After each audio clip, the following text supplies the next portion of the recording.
Welcome back and welcome to another movie reviews video. I'm sorry there has not been a movie reviews video for a couple of weeks, but I literally didn't see any movies until this time last week. So last week you had my May TBR anyway, so I don't have another kind of movie reviews video for you to leave linked up here if you want to see anything at the movie theatres, because this is as up to date as I'm getting. So I saw 3 movies in theatres this week, and I will put timestamps in the description box below in case there's one that you want to hear my thoughts on. You can scroll to that particular time.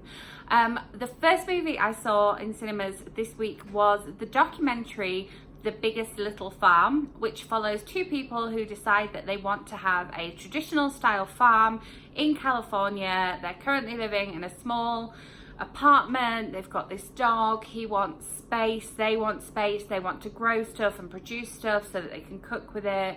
And so basically it follows their journey setting up their farm, and the triumphs and the pitfalls and just all the highs and lows.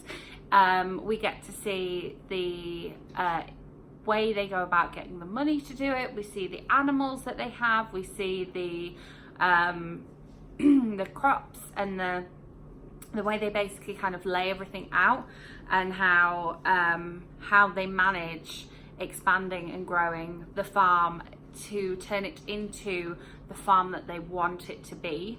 The documentary style was a little jumpy in parts. He is already a wildlife documentary filmmaker, so it's obviously goes along with his experience. If you like the style of Super Size Me or Sicko, that kind of voiceover, this is this, there's some animation here style, this is very like that, but in parts it did seem a little bit jumpy. I would have liked to have seen more of actually what was going on, more of the footage they actually had, rather than an animation explaining what went on. But definitely recommend if you get the chance to see it. It was just here for I think a week in cinemas, but then it was in an indie one before that, so if it's playing where you are, I do recommend it, especially if you are a documentary fan like I am. Then the second film I saw in cinemas this week, I finally saw Rocketman. Literally everybody asked me if I'd seen it yet, and I had to say no. I did consider leaving BookCon on the Saturday and going and seeing it, because I wasn't feeling great on that Saturday and there was a movie theatre right along the street, but I persevered. I ended up going home and going to bed instead anyway, but I enjoyed Rocketman. It was slightly different from what I was expecting. I wasn't expecting it to be like a traditional musical where, you know, people form a big dance number and start singing Elton John songs.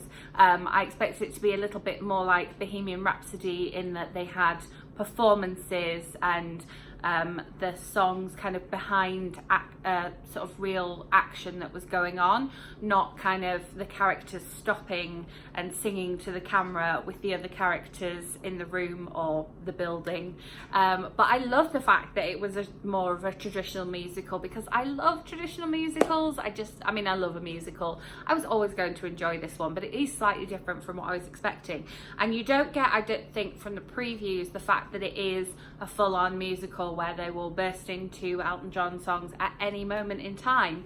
I think it was really well done. I've kind of done that thing where I go away and look into the making of it and interviews with the cast members and interviews with Elton John, and obviously there are a lot of ties with the guy who kind of put all the finishing touches to Bohemian Rhapsody as well. So if you like that one, you will definitely enjoy this one. Obviously not all of the story is happy. We know that because we kind of know a little bit about Elton John anyway. Even though a lot of this happened kind of before I was born, I still know his history and his background. But I kind of want to see what happens next.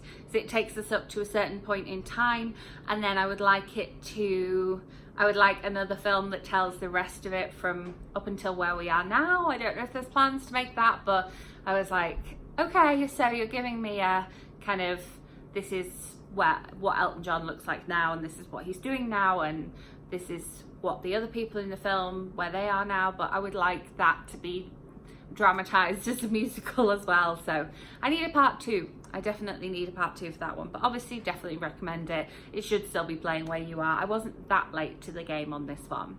And then the third film I saw in cinemas this week was Secret Life of Pets 2. I just saw it in a regular format. There were some Dolby showings, some IMAX showings, some 3D showings, but I saw it with some children, so we just went to see a regular showing of it. I thought it was very funny.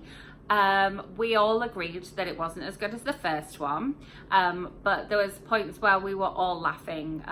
No matter what age you are, you're going to be laughing at parts of it.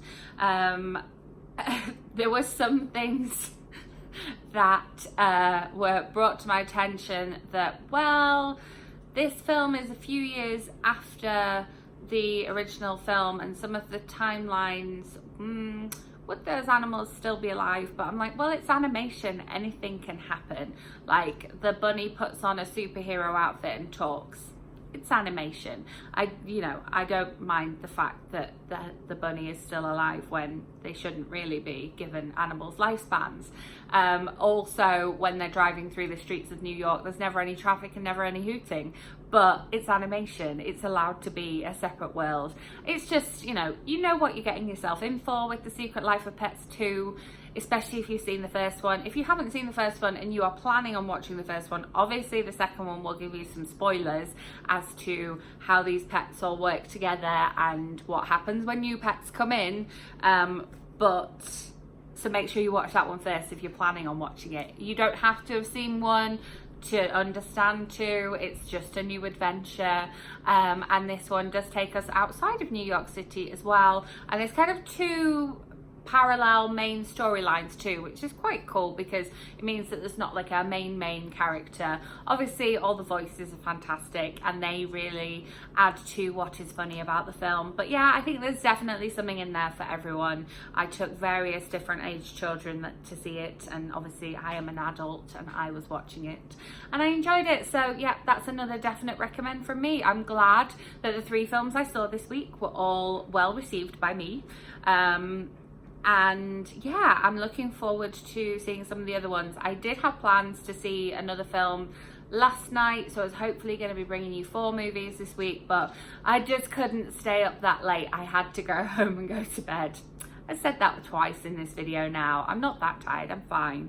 So yeah, I will have more movie reviews in video form for you next week, next Sunday, so make sure you are subscribed so that lands in your subscription feed. I will have more bookish content for you, including a haul and an unboxing in my channel this week, so you don't want to miss those. If you enjoyed this video, give it a thumbs up, and as always, if there is a particular movie you would like me to go and watch and then share my thoughts on here next Sunday, do let me know in the comments. I am happy to watch on demand and always happy for suggestions as to what to watch next. So I will see you with more movies next Sunday or more bookish content on Tuesday. Bye.